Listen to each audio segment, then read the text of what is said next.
그동안 프랑스의 자주포, 세자르를 도입할 가능성이 높아 보였던 루마니아가 한화의 자주포 K9 썬더를 구매하겠다고 밝히자 글로벌 방산 시장은 다시 한번 한국의 명품 자주포 K9에 주목하고 있습니다. 그런데 루마니아는 왜 갑자기 프랑스의 세자르가 아니라 한화의 K9 썬더를 구매하겠다고 급선회한 것일까요? 그 이유는 K9 자주포 도입에 반대했던 루마니아의 한 육군 장성의 인터뷰 속에 들어 있었습니다. 대체 루마니아 장군이 K9 자주포에 대해 어떤 이야기를 했길래 이렇게 큰 화제가 되는 것인지, 또 K9 자주포가 선택받은 결정적 이유는 무엇인지 오늘은 이 소식 자세히 전해드립니다. 루마니아 국방부가 한화에어로스페이스를 K9 썬더 155mm 자주포 54문을 공급하는 세계 대대 공급업체로 선정했습니다. 이번 계약의 추정 가치는 약 10억 유로에 달합니다. 루마니아는 한화와 K9 썬더 곡사포 부품 생산 협의를 진행 중이며 한국 방산기업 풍산과도 화약 생산을 논의하고 있는 중인데요. 아울러 루마니아 국방부는 한화, 풍산과 기술 이전 및 국산화를 통한 공동개발 솔루션을 진행할 예정입니다. 루마니아의 궤도형 자주포 도입 사업은 애초에 터키의 T155 독일의 GC-2000 그리고 한국의 K9 썬더 등 세 가지 설계가 최종 단계까지 경합했는데 수주전의 승자는 결국 한국이었습니다. 루마니아는 18,000개 이상의 총 3개 편대를 확보할 계획입니다. 또한 포병 탄약 및 27개의 예비 총열의 총 금액은 약 8억 5천만 유로에 달하는 것으로 알려졌습니다. K9 썬더는 삼성테크윤이 국군을 위해 설계한 한국형 자주포인데요. 승무원은 지휘관, 포수 등 5명으로 구성되고 주무장은 회전 포탑에 장착된 52구경 포신을 갖춘 155mm 곡사포입니다. 하단 가스 발생기가 있는 발사체를 사용할 경우 범위는 40km인 반면 특수 탄약을 사용할 경우 이 값은 50km를 초과할 수 있습니다. 출력 1000마력, 최대 속도 67km, 주행 가능 거리 480km를 제공합니다. 사실 루마니아 자주포 도입 사업의 최종 승자가 한국이 되리란 것은 2024년 1월 27일 루마니아의 군사 전문지 디펜스 루마니아의 기사에서 예측되었습니다. 당시 디펜스 루마니아는 왕을 경배하라 자주포 입찰에서 한국의 K9 썬더 자주포를 최종 선택한 루마니아라는 기사에서 독일 GC-2000은 어쩌다 이렇게 되었을까? 라고 탄식하며 한국 자주포 K9 썬더를 왕이라 칭하며 감탄했습니다. 그때 이미 많은 사람들은 루마니아가 한국산 자주포를 선택하리라는 것을 눈치챌 수 있었습니다. 그리고 한 달 뒤 예상은 현실이 되었습니다. 얼마 전 루마니아 군사 전문지는 프랑스가 강력하게 밀고 있는 차륜형 자주포 세자르가 왜 한국의 궤도형 자주포인 K9 썬더의 벽을 넘지 못했는지를 자세히 분석했는데요. 그 해답은 러시아 우크라이나 전쟁과 최근 이스라엘 하마스 간 전쟁에서 찾을 수 있습니다. 그동안 미국, 독일, 프랑스를 비롯한 전통적 군사 강국들은 차륜형 자주포를 중점적으로 개발했습니다. 그런데 2023년 들어 우크라이나 전선과 이스라엘에서 벌어지고 있는 전쟁의 양상을 보면 차륜형 자주포가 틀렸다는 것을 보여주고 있었습니다. 전통적으로 미국과 프랑스 등은 훨씬 가벼워 운반도 편리하고 수송기로도 쉽게 공수할 수 있는 차륜형 자주포를 선호했습니다. 이제 본격적인 전쟁보다는 테러 단체를 상대해야 하는 국지전이 많아질 것으로 예상했기 때문입니다. 그래서 미국은 항공기로 공수할 때 무겁지 않고 손쉽게 수송할 수 있는 전투 자산을 개발하되 파괴력을 높일 수 있는 방안에만 골몰했습니다. 그래서 나온 게 경전차 M10부커나 다연장 로켓 하이마스였습니다. 이런 무기들은 수송기에 싣고 운반하는 데 편리했기 때문입니다. 그런데 러시아 우크라이나 전선에서 보니 여러 지형에서 효과적으로 대응하고 군사작전에서 우위를 차지하는데 혁혁한 공을 세우는 것은 궤도형 자주포였습니다. 주력 전차와 보병 전투 장갑차에서도 마찬가지였습니다. 상황이 이렇게 달라지자 지금까지 차륜형을 고집하던 육군 장성들조차도 궤도형의 가치를 인정하고 자신의 주장을 수정하기 시작했습니다. 대표적인 인물이 바로 남동 다국적 여단의 사령관을 역임했고 루마니아 예비역 장교협회 협회장을 맡고 있는 버질 발라시아누 전 육군 장군입니다. 발라시아누 역시 차륜형 자주포의 미래가 달려있다고 생각했던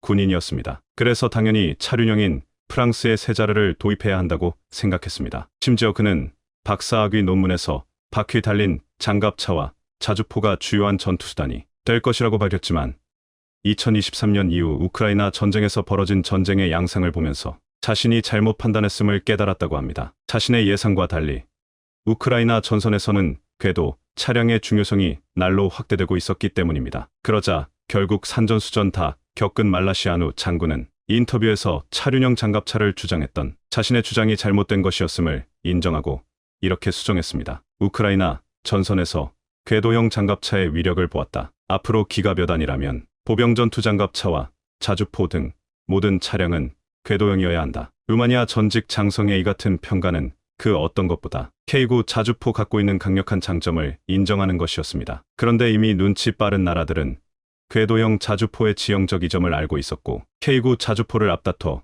구매 중입니다. 폴란드, 노르웨이, 에스토니아, 핀란드, 호주 등 전 세계 9개국이 K9 자주포를 선택했습니다. 앞으로도 폴란드, 호주, 그리고 이집트에 추가로 700문의 K9 자주포가 인도될 전망입니다. 이스라엘 하마스 전쟁에서도 헤즈볼라의 활동이 활발한 접경 지역과 가자지구에서 이스라엘 방위군이 M109AO를 장착한 궤도형 자주포를 운행하는 모습을 동시에 이스라엘 방위군은 레바논 접경에도 M109AO 궤도형 자주포를 배치했습니다. 그런데 여기에서 더 주목할 것은 루마니아가 관심을 갖고 있는 한국산 무기가 K9 썬더 하나에 그치지 않고 있다는 점입니다. 지난 2월 초 디펜스 루마니아는 K9 자주포 썬더 이외에도 또 다른 한국 무기를 집중 조명했습니다. 바로 한화에어로스페이스의 AS-21 레드백 장갑차였습니다. 올해 2월 27일 디펜스 루마니아는 보병 전투 장갑차 수주의 최첨단 보호 시스템과 센서를 장착한 한국의 AS-21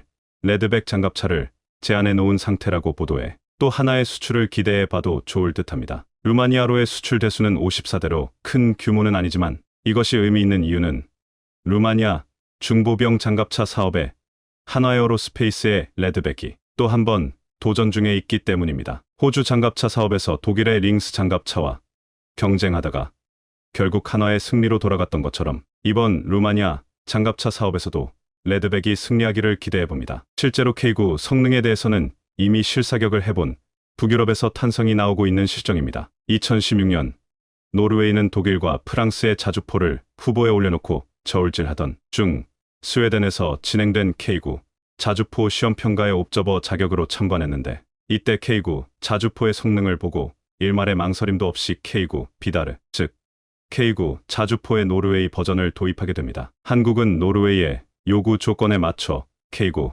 비다르의 노르웨이 포병 사격 통제 장치인 ODIN을 탑재하고 직사 사격에 필요한 각종 장비를 추가했습니다. 그 덕분에 노르웨이는 우크라이나 전쟁이 발발하자 기존에 운용하던 M109를 거리낌 없이 우크라이나에 주고 자신들은 K9 자주포를 배치할 수 있었던 것입니다. 노르웨이 포병은 K9 자주포를 직접 운용해보고 이렇게 말했습니다. K9과 기존에 운용하던 M109의 가장 큰 차이점은 K9는 기본기가 좋다는 점이다. 바로 포병의 처음과 끝, shoot and scoot 능력, 즉 사후이속이 뛰어나다. K9는 사격 접수 명령 이후 30초 이내에 초탄 발사가 가능하고 기동 중에도 1분 이내에 발사가 가능하다. 더구나 K9A1 기준으로는 분당 6토 8발을 발사할 수 있습니다. 이를 감안하면 기동 중에도 2분 만에 8발의 포탄을 쏟아붓고 즉시 그 자리를 이탈할 수 있습니다. 이처럼 전광석화와 같은 빠른 기동력은 전 세계 155mm 중형 자주포 시장에서 경쟁하는 16종 중의 자주포 중에서 이 정도의 빠른 초탄 발사 능력을 가진 건 한국의 K9과 독일 PC 2000뿐입니다. 게다가 폴란드에서 또 다시 좋은 소식이 전해졌습니다. 폴란드의 정권이 바뀌었지만 그럼에도 새 정권도 한화로부터 도입하기로 했던 K9 자주포를 추가로 구매하겠다는 소식이 전해진 겁니다. 따라서 한화의 수출 규모는 원래 10조 규모였는데 기존보다 2배가량 커져 18조 규모로 확대할 가능성까지 높아졌습니다. 현재 폴란드는 한국에서 구매한 K9 자주포 62문을 신속히 배치해 활발히 운영 중입니다. 이 과정에서 루마니아와 불가리아 등 주변국들이 관계자들을 폴란드에 파견해 K9 자주포에 대해 알아보면서 더욱 더 신뢰를 갖게 된 것입니다. 여기에 유럽으로의 방산 수출을 확대하고자 기존 자본금 규제를 해소하는 수출입은행법 개정안이 통과됨에 따라 이제 자본금 한도가 최대 35조 원까지 늘어나게 되어 유럽으로의 방산 수출은 더욱 확대될 전망입니다. 만일 정권이 바뀌었어도 폴란드가 한화와 추가 계약을 성사시켜 18조 규모의 수출이 이뤄진다면 그야말로 한화에어로스페이스는 잭팟을 터뜨리게 될 것입니다. 현재 한국은행에 묶여있던 은행의 원유자금 70억 달러가 전격 해제될 것으로 보입니다. 그동안 이란 핵 협상 문제와 맞물려 난항을 겪었던 한국 내 이란 동결 자금 문제의 매듭이 무려 4년여 만에 풀리게 된 셈이고, 이로써 한국과 이란의 관계가 재정립되는 국면으로 가는 건데요. 미국 백악관은 이란에 부당하게 구금된 미국인 5명이 석방되었다고 밝혔으며, 이란 국영통신 IRNA는 미국과 이란의 수감자 교환 협상에 한국의 동결자금 해제가 포함됐다고 밝혔습니다. 그런데 지금까지 이란 정부는 한국의 날을 세우고 있었으며, 특히 한국의 선박은 호르무즈 해협의 제일 납포 대상이었습니다. 최근까지도 이란 정부 군대는 호르무즈 해협에서 위협적인 행동을 반복하고 있었는데요. 이는 한국에 묶인 원유 자금이 주요한 이유였고, 한국은 미국의 불허로 어쩔 수 없이 위협당했습니다. 그런데 왜 이란이 한국을 호르무즈 해협에서 위협했고, 이제 해제 뒤 중동 판세가 바뀌는지 궁금한데요. 또한 이러한 이란의 조치로 인해서 한국의 주변국들이 크게 당황하고 있다는데요. 지금까지의 대략적인 매우 복잡한 중동 정세와 이란의 한국 위협을 요약해서 살펴보기로 하고, 이란 자금 해제 이후 중동에서 한국의 향후 방향이 어떻게 변화할지 살펴보도록 하겠습니다. 우선 호르무즈 해협권은 사실 이번이 처음이 아니고 항상 한국만 아닌 여럿을 위협한 존재이기도 했습니다. 이쪽은 전 세계 원유의 13가량의 유조선이 통과하는 매우 중요한 지점인 이유가 큰 것입니다. 또한 이란은 이라크와 함께 오랫동안 지역에서 주변 중동 국가들을 위협해온 세력이기도 했고, 가장 부유한 산유국인 사우디는 이러한 문제가 골치가 아프자 미국과 1974년부터 방위협상을 맺었습니다. 당시 사우디는 모든 원유를 달러로 결제하는 대신 미국이 호르무즈 해협을 지켜달라고 간청한 것이죠. 따라서 사실상 많은 국가들은 호르무즈 해협을 미군의 보호 가운데 통과했던 것은 사실이기도 합니다. 실제 트럼프 전 대통령은 1990년대 아주 젊은 40대였을 때 많은 나라들이 동행세를 미국에 안 낸다고 불평했습니다. 그에게 있어도 호르무즈 해협은 매우 중요한 전략적 요충지였고, 특히 일본을 강하게 비판하기도 했습니다. 그는 일본은 가장 부자 나라인데 호르무즈의 일본 유조선이 미군을 무상으로 이용한다 비판했습니다. 무려 30년 전에도 그는 한국과 일본의 주한미군 비용이 터무니없이 낮다는 의견을 전개한 것과 동일하게 호르무즈는 매우 중요한 곳이며 전 세계 모두가 미국의 돈을 내야 한다는 의견을 피력한 것입니다. 많은 이들이 트럼프 대통령은 부동산 재벌이며 어떤 면에서 사기꾼 같다고 부정적 이미지를 보입니다만, 사실 트럼프는 절대 정치 초보가 아니며 매우 오래전부터 대통령을 출마하고 꿈꿔왔던 사람이었던 것으로, 그만큼 호르무즈는 대통령 후보자들에게 있어서 미국의 가장 긴장감 넘치는 장소이기도 했던 것입니다. 하지만 세월이 흐르면서 이제 이란은 더 이상 미국의 제재를 견딜 수 없는 상황에 처하게 된 것입니다. 이란의 인구는 8천만 명이 넘는데 그 많은 인구가 미국의 제재를 견디는 것은 쉬운 일이 아니었던 것이죠. 따라서 결국 이란은 호르무즈를 지난 선박들을 위협하고 납포하는 일을 간간히 저질렀는데요. 굉장히 넓은 걸프 해역과 이곳만 벗어나면 인도양이 나옴에도 불구하고 호르무즈 해역은 매우 좁은 데다가 수십 가지 낮아 사실상 대형 선박이 통과할 수 있는 폭은 10km에 불과한 실정을 이용한 것입니다. 이란의 이슬람 혁명 수비대는 미국과 군사적 긴장이 고조되거나 제재 문제로 제대로 협상이 되지 않을 경우 이 해협을 봉쇄하겠다고 선언했으며, 폭이 좁기 때문에 작은 배들로 유조선을 둘러싸고 납포하기도 했습니다. 게다가 이란 정부는 이슬람 혁명 수비대와 자신들을 슬쩍 분리하면서 자기 책임이 아니라고 핑계를 댔습니다. 좁은 해역에서 빠르게 치고 나가기 때문에 미국도 늘 뒷북을 치는 등 골머리를 썩이는 곳이기도 했습니다. 이란은 당연히 미국의 유조선을 건드리지는 않았지만 아프리카 작은 나라부터 일본배까지 납포를 감행했고, 그 와중에는 2021년 1월 한국 캐미오를 납포하면서 한국에도 급기야 피해를 끼치는 일이 나왔던 것입니다. 미국은 이란에 경고하기 위해서 핵추진 항공모함 USS 니미츠를 급파하고 전략 폭격기 B-52까지 보내면서 이란에게 단단히 경고했지만 이미 이란이 납포한 뒤라 미국도 뾰족한 수가 없는 장면이 나왔던 것이죠. 일본은 평화헌법이 있음에도 불구하고 이를 방어하려고 해군 자위대를 파견까지 하는 등 갈등이 치달았습니다. 그 가운데 미군은 이란의 머리끈까지 화가 나 무인기 드론을 보내 이란의 솔레이마니 사령관을 보내버렸습니다. 그는 이란에서 매우 존경받는 사령관이었는데 미국의 최첨단 기술의 백미를 보여줌과 동시에 만약 이란이 여기서 도발을 더한다면 미국은 이처럼 소리 소문 없이 이란을 제압하겠다고 경고를 한 것입니다. 이란도 과거 미국이 이라크전 발발 시에 불과 일주일 만에 당시 전 세계 군사력 4위라는 이라크를 제압한 것을 걸프만 건너에서 똑똑히 봤기 때문에 드론 사건 이후 미국을 비판만 하고 잠시 소강 상태였던 국면이 있었습니다. 또한 현재 러시아와 우크라이나가 대치 중으로 미국이 매우 예민한 상태이기도 하기에 건드리기도 어렵습니다. 괜히 이런 시기에 미국을 자극해봤자 이국은 자신들의 힘을 이란에 쏟아부으며 힘을 과시할 수도 있기 때문이죠. 게다가 현재 미국은 글로벌 자원 공급에 있어서 더욱더 전 세계 안정을 추구하고 있는 상황입니다. 우크라 사태로 인해서 중동에서 넘어오는 카타르의 LNG 공급이 매우 중요해진 상황에 있는 데다가 게다가 이 와중에 중국은 또 전쟁의 기회를 타서 석유를 위만화 결제를 하려는 페트로 위만화를 추구합니다. 앞서 1974년 이래 달러 100% 결제였던 석유 대금을 중국이 위만화로 변경하자고 사우디에 제안한 것입니다. 사우디는 빈 살만 왕세자의 언론인 고문 살해 문제로 바이든 정부와 최악의 사이이기 때문에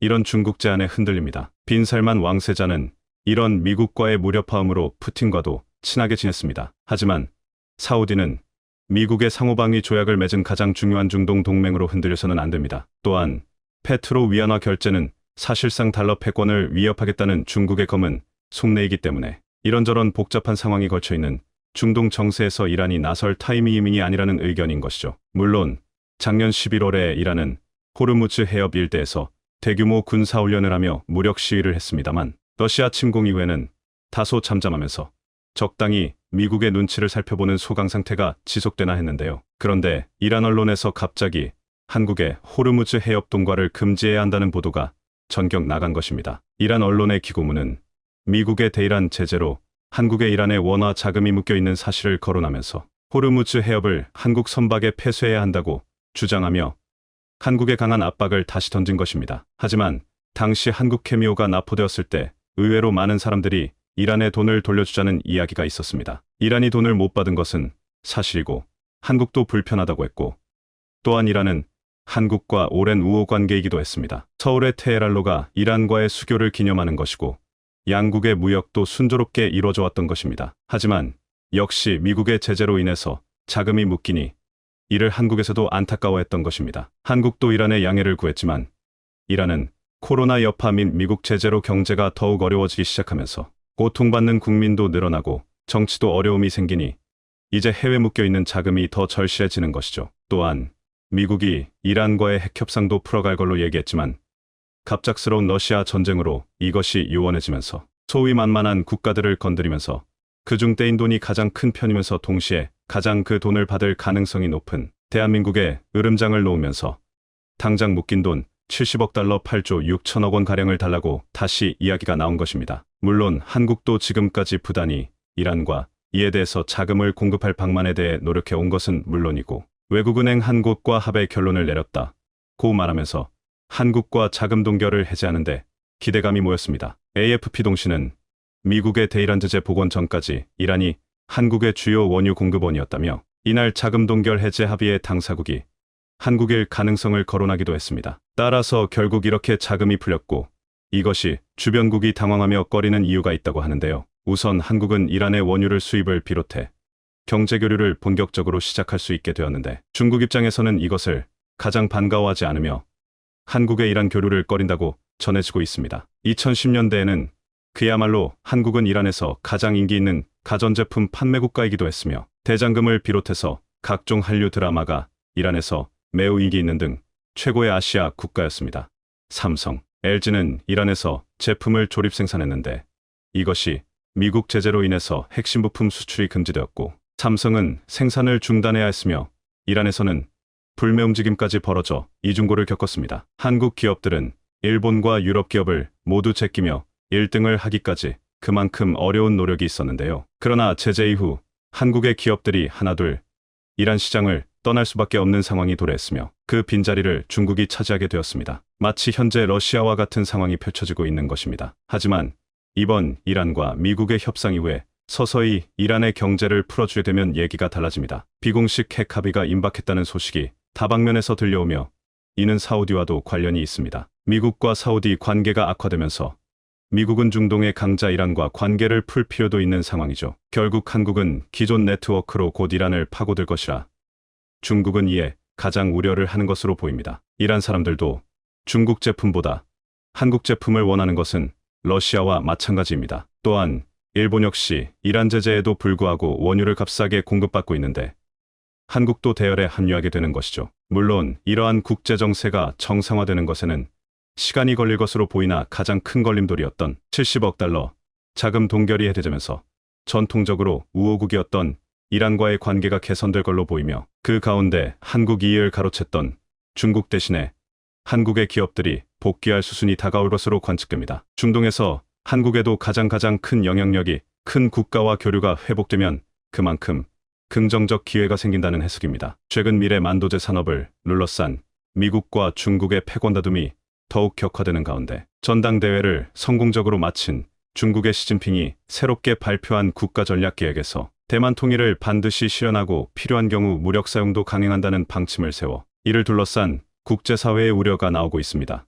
게다가 중국의 전당대회 직후에 발표된 토니 블링컨 미국 국무장관의 브리핑에서 중국은 현재 대만과의 적대적인 현상 유지를 더 이상 받아들일 수 없다는 결론을 내렸고 강압적이고 강제적인 방법을 동원해 대만 통일의 목표를 달성하기 위한 방안을 검토하고 있다고 밝혔습니다. 이번 전당대회를 통해 확인된 중국의 정책이 대만에 대한 무력 통일까지 고려하고 있다는 점에서 유사시에 대만과 관련된 글로벌 반도체 기업들이 큰 대가를 치를 것이란 우려가 나오고 있습니다. 특히 대만의 반도체 기업 특성상 글로벌 업체들로부터 반도체 설계도와 정보를 넘겨받아 생산해주는 파운드리 시스템을 도입하고 있기 때문에 대만의 TSMC를 비롯한 다수의 반도체 업체들이 중국 영향권으로 넘어간다면 글로벌 기업들의 기술이 총집약된 반도체 설계도가 통째로 중국으로 넘어갈 수 있다는 우려가 나오는 상황을 자세히 알아보겠습니다. 최근 대만 TSMC의 파운드리 점유율이 소폭 상승하며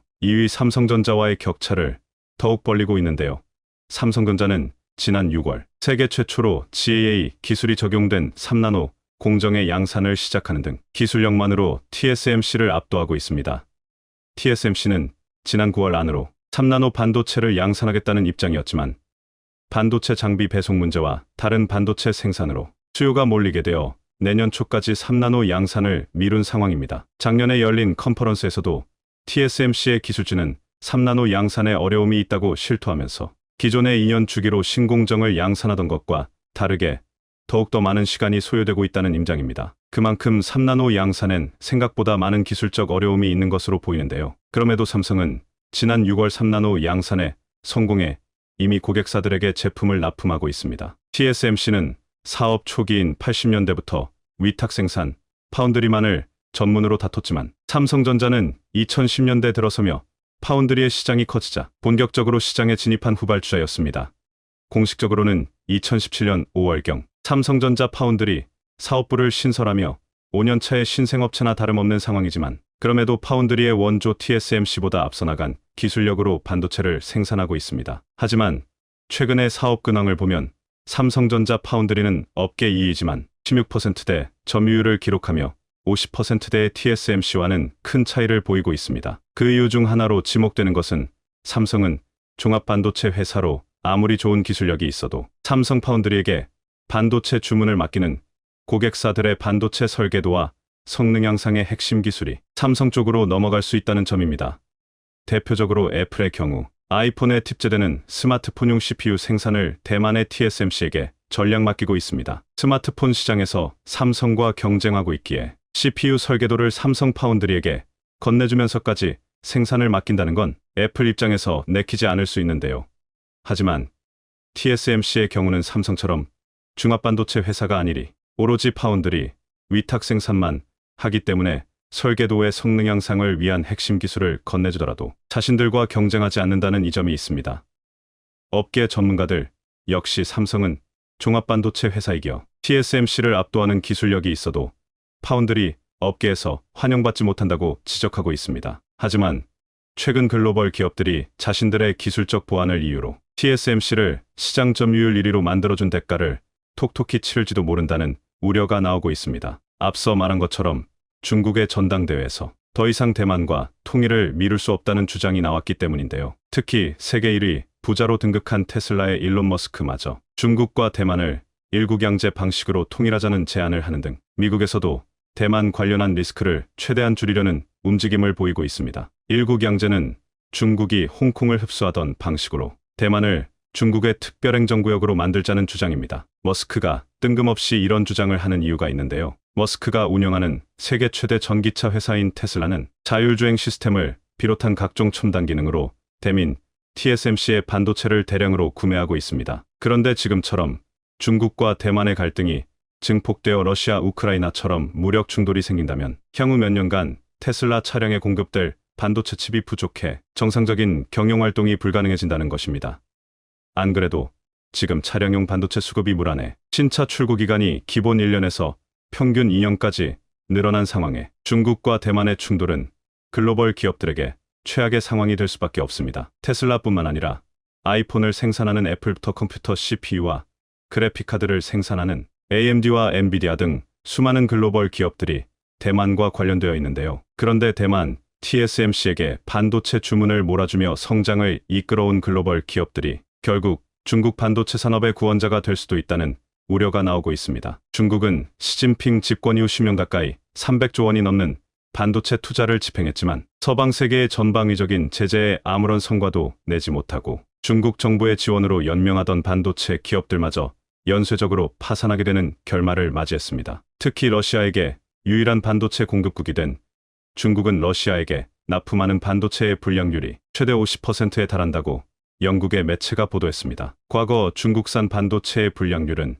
1%에서 2% 사이였지만 서방의 제재로 반도체 생산 장비의 유지 관리에 어려움을 겪으면서 불량률이 기하급수적으로 늘어났다는 것인데요. 일반적인 반도체 기업들의 불량률은 0.05%에서 0.1% 사이인 것으로 알려져 있어 중국 반도체 불량률이 얼마나 황당한 수치인지 가늠조차 안 되는 상황입니다. 하지만 최첨단 유도무기와 군사장비에 탑재해야 되는 반도체가 부족한 러시아는 울며 겨자 먹기로 중국의 반도체를 비싼 가격에 살 수밖에 없는데요. 그런데 이렇게 기술력이 떨어지는 중국의 반도체가 대만의 반도체 산업을 흡수한다면 얘기는 달라집니다. 중국은 반도체 자금률이 한 자릿수이며 연간 280조 원가량의 반도체를 수입하는 세계 최대 반도체 수입 국가입니다. 반면 중국의 15억 인구에 비해 매우 적은 3천만 명의 인구를 가진 대만은 세계 최대 반도체 기술을 가지고 있기에 중국이 대만과 통일하면 농축된 기술력을 단숨에 확보하는 것은 물론이고 반도체 수입을 크게 줄일 수 있다는 것입니다. 가장 문제되는 것은 글로벌 반도체 기업들의 설계도입니다. 애플과 엔비디아 그리고 AMD와 같은 업체들은 최첨단 특허와 기술을 적용한 반도체 설계도를 TSMC에게 건네주면서 반도체 생산을 맡기고 있는데 만약 대만이 중국의 영향권에 넘어가면 이런 최첨단 급비 정보가 함께 중국으로 넘어갈 가능성이 크다는 것입니다. 이렇게 되면 그동안 서방 기업들이 중국의 반도체를 저지하기 위해 10년 이상 노력한 결과가 무용지물이 되는 것은 물론이고 막강한 자본력과 기술력을 동시에 확보한 중국이 세계 최대 반도체 제조국으로 성장하는 것은 시간 문제가 됩니다. 미국에서도 이런 부분에 대한 우려가 나오고 있습니다. 미 국무장관의 우려처럼 중국은 실제로 대만에 대한 무력 통일도 염두에 두고 본격적인 통일 작업에 박차를 가하는 중입니다. 현재 중국의 성장률은 정체되어 있고 러시아, 우크라이나 상황에 국제적인 이목이 쏠린 가운데 대만 역시 우크라이나처럼 되지 않기 위해 미국의 첨단 방산 장비를 적극 도입하고 있는데요.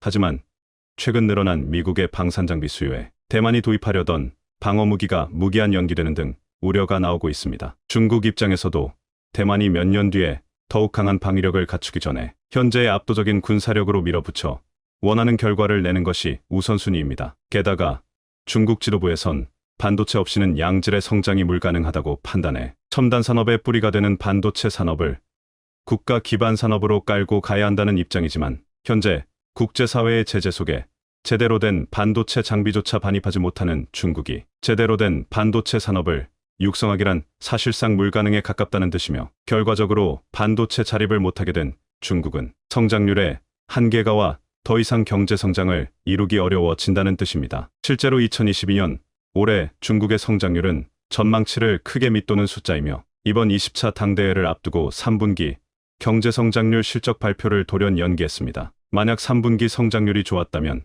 시진핑 정권의 홍보 차원에서 발표를 했을 텐데 전당대회 이후로 성장률 발표를 미뤘다는 점에서 시장 예상치를 훨씬 하회하는 결과가 나왔을 것으로 많은 사람들이 예상하고 있습니다.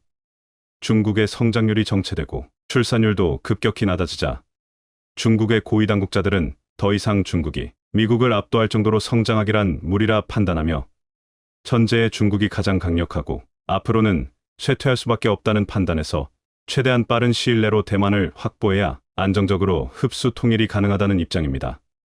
중국이 지금보다 시간을 더 끄는 경우 미국의 군사력은 중국이 발전한 것보다 더욱 커지며 대만의 방어체계 시스템은 더욱 튼튼해지고 대만의 경제력과 국제적인 영향력마저 지금보다 더욱 커지는 결과를 낳게 돼 여러 가지로 중국에겐 지금이 가장 빠르고 대만 통일을 실현시킬 수 있는 유일한 시간입니다. 게다가 중국의 국제적인 대만 고립작전은 더욱 강력해지고 있습니다. 대만은 중국의 영향으로 인해 국제연합 유엔의 회원국으로 참여하지 못하고 있을 정도로 국제적인 외교나 영향력에서 크게 벗어나 있습니다. 유엔의 원국이 아니라는 점은 국제적인 분쟁이나 충돌이 발생할 시에 유엔의 정당한 개입을 받지 못하는 걸 의미합니다. 이렇게 대만의 국제적인 영향력은 열악하고 지금처럼 대만에게 반도체 주문을 몰아준다면 결과적으로 언젠간 큰 대가를 치를 것입니다. 반면 한국의 반도체는 앞서 나간 기술력으로 신뢰받는 것은 물론이고 대만처럼 군사 정치적으로 위기에 있는 게 아니라 스스로 지킬 만한 힘을 보유하고 있기에 앞으로도 대만을 뛰어넘어 세계에서 가장 신뢰받고 정직한 반도체 기업이 될 수 있다고 보여집니다. 한국에게 협력하겠다던 미국이 또다시 뒤통수를 쳐 그 배경이 주목을 받고 있습니다. 미국 웨스팅하우스와 바이든 정부는 놀라운 이중성을 드러냈고 이는 외신에서도 큰 이슈가 되고 있는 상태입니다. 과거 미국은 원전 관련 기밀 자료를 중국에게 다 퍼준 적이 있는데 결국 걷잡을 수 없는 상황이 되자 한국만 물잡고 돈을 뜯어가고 있다는 문석이 나오기도 했습니다. 인플레법으로 한국에게 뒤통수를 쳤던 미국. 최근 폴란드 원전 수주를 앞두고 미국 업체는 한국에게 특허 소송을 제기했습니다. 웨스팅하우스는 한국형 원전 APR 1400의 자사 기술이 쓰였다며 폴란드를 포함해 다른 국가에 해당 원전을 수출하려면 자사와 미국 에너지부 DOE의 허가가 필요하다고 주장하기도 했습니다. 체코, 사우디로의 원전 수출도 마찬가지로 금지 요청을 한 상태입니다. 폴란드는 6터부터 9GW 규모의 가압 경수로 6기를 건설할 예정으로 이르면 올해 말 사업자를 선정하려 했습니다. 이에 대한 기본 설계 FED는 작년 6월 웨스팅하우스가 수주해 최종 수주 또한 미국이 따낼 가능성이 높다는 문석이 나왔었던 상황입니다. 하지만 폴란드는 위 사업과는 별도로 10조 원 규모의 원전 2기 건설을 추가로 추진했습니다. 2주 내로 한국과 수주 양서를 체결하려 한다는 현지 보도가 나왔으며 이에 다급해진 미국이 특허 소송으로 한국의 발목을 잡았다는 분석입니다. 문제는 미국 법원이 웨스팅하우스 손을 들어주는 경우입니다. 이는 8조 원 규모의 체코 사업과 40조 원 규모의 폴란드 원전 수주에 영향을 줄 수 있습니다. 이와 관련해 올 6월 웨스팅하우스 사장단이 극비리에 한국을 찾은 바 있습니다. 한수원 등과 비공개 회담을 진행했는데 여기에서도 한국이 원전을 수출하려면 자신들에게 허가를 받아야 한다 며 상당한 압박을 가한 것으로 알려지고 있습니다. 자신들이 주가 돼 현재 나온 발주 물량을 다 가져가고 한국 측에는 남아프리카 공화국이나 필리핀 등 사업이 가시화되지 않은 곳에서 새롭게 개척하라고 해 한수원 측이 물만을 제기했던 것으로 나타났습니다. 한국은 3대 핵심 원천 기술에 대해 100% 기술 자립에 성공했고 미국의 수출 통제 없이도 독자적으로 수출을 할 수 있다 고 주장했지만 소용이 없었습니다. 미국 정부 또한 한국의 자체 기술을 인정하지 않는 태도를 보이고 있습니다. 웨스팅하우스가 지식재산권 문제를 물밑에서 문제 삼아온 것은 사실이지만 실제 특허 분쟁으로 끌어가려는 움직임은 이번이 처음입니다. 폴란드 사신 부총리가 직접 방미해 미국 에너지부 장관과 면담하며 이해를 구했지만 그들의 압박에 굴복했다는 보도까지 나오고 있습니다. 미국이 한국에게 원전 주도권을 내줄 생각이 없음은 여러 정황으로 밝혀지고 있습니다. 지난 5월 한미정상회담에 앞서 미국 의회는 초당적 지지 속에 원전 수출 법안을 통과시켰고 자국 주도로 원전 공급망을 재편하겠다는 의지를 보이기도 했습니다. 미국 에너지부는 원전 수명을 늘리는 쪽으로 정책 방향을 전환했으며 4년간 원전 사업자에게 60억 달러 규모의 보조금을 주기로 결정한 상태입니다. 한국은 1997년 웨스팅하우스와 기술 사용 협정을 맺은 것을 근거로 독자적인 수출을 원하지만 다시 원전 산업을 장악하려는 미국의 벽에 부딪히고 있는 것입니다. 미국 기술이 들어간 원자로를 재수출할 경우 미국과 수입국 간 원자력 협정 동의를 얻어야 하는 문제도 있습니다. 결국 미국은 자신들의 이득을 위해서는 기술 사용 계약도 순식간에 뒤집을 수 있는 것입니다. 과거 미국은 중국에게 뜻밖의 행동을 하기도 했습니다. 웨스팅하우스는 1886년 설립돼 원전에 대한 원천 기술을 보유한 회사입니다. 전 세계 절반 이상의 원전의 원천 기술을 제공했을 정도로 시장을 장악해 갔습니다. 그런데 1979년 미국 스리마일섬 원전 사고 발생 이후 신규 원전 건설이 최소화하면서 대학의 전문학과가 폐지되고 연구비가 삭감되자 원자력 산업 기반은 무너지기 시작했습니다. 이후 해외 사업으로 명맥을 이어갔지만 버티다 못해 2005년 매각을 추진했죠. 자신의 몸값을 18억 달러로 책정한 뒤 영국, 한국두산중공업, 일본 등의 매각을 타진했는데 도시바는 황당하게도 그 3배에 달하는 54억 달러를 주고 그 회사를 인수했습니다. 웨스팅하우스 연간 영업이익의 37배에 해당하는 금액으로 말입니다. 도시바가 웨스팅하우스를 인수하며 기대했던 것은 중국 시장입니다. 중국은 2004년 3세대 원자로 도입을 위해 국제 입찰을 붙인 바 있습니다. 10여 개의 해외 업체가 참여했고 웨스팅하우스와 프랑스 아레바 두 개사로 압축됐죠. 2006년 12월 웨스팅하우스 수주로 거론났을 때 중국 언론들은 기술 이전 마지노선이 없던 것을 수주 성공의 원인으로 전하기도 했습니다. 실제 미국 에너지부 장관이 베이징으로 날아갔고 기술 이전 양해각서를 교환하면서 향후 20년간 중국에 더 많은 원전 건설 기술을 이전하게 될 것이라 밝혔을 정도입니다. 웨스팅하우스는 중국에게 7만 5천 건이 넘는 원전 관련 기밀문서를 넘겨줬고 그 중에는 3세대 원전으로 꼽히는 AP1000의 설계도도 있었습니다. 당시 웨스팅하우스는 지난 20년간 한국 등 다른 나라들과 많은 거래를 해왔지만 경험상 남에게 설계도나 매뉴얼을 준다고 해서 그들이 1터부터 2년 안에 자신들 것으로 만들지 못했다.